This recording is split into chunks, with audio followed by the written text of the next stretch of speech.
Hi, welcome to NSM cooking channel. இன்றைக்கி வந்து கார்த்திகை தீபத்துக்கு அப்பம் எப்படி செய்யறதுன்னு பார்க்கலாமா? இது ரொம்ப ரொம்ப ஈஸி.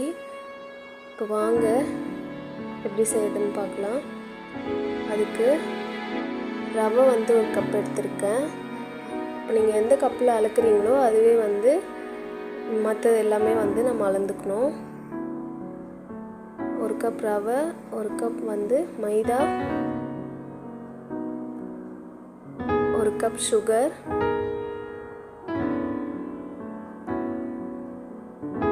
இதையும் சேர்த்துட்டு தண்ணி சேர்த்து நல்லா வந்து கலந்து விடுங்க. நல்லா கட்டிகள்லாம் இல்லாத மாதிரி நல்லா வந்து கலந்து விடுங்க.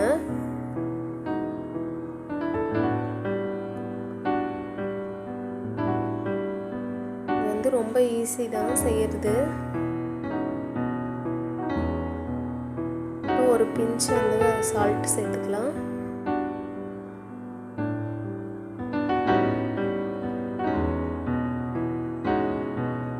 இப்போ இந்த மாதிரி வந்து தண்ணியாக இருக்கா. இப்போ வந்து நான் ஒரு 10 நிமிஷம் வந்து நம்ம தட்டு போட்டு மூடி ஊற வச்சிடணும். இப்போ கடாய் வச்சுட்டு எண்ணெய் வந்து சூடு பண்ணிக்கலாம். இது வந்து மீடியம் ஹீட்டில் இருக்கும்போது தான் நம்ம வந்து பொரிச்சு எடுக்கணும். இப்போ பாருங்கள், 10 மினிட்ஸ் ஆகிடுச்சு. இப்போ கொஞ்சம் கட்டியாக இருக்குது பார்த்தீங்களா?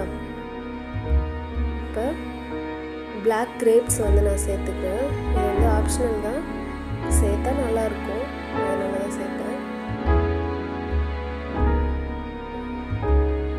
ஏலக்காய் வந்து போட்டுக்கலாம்.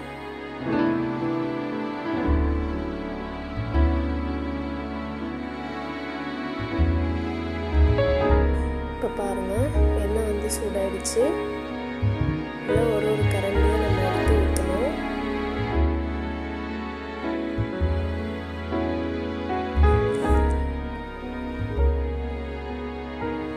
லோ ஃப்ளேமில் வச்சு தான் நம்ம வந்து பொரிச்செடுக்கணும்.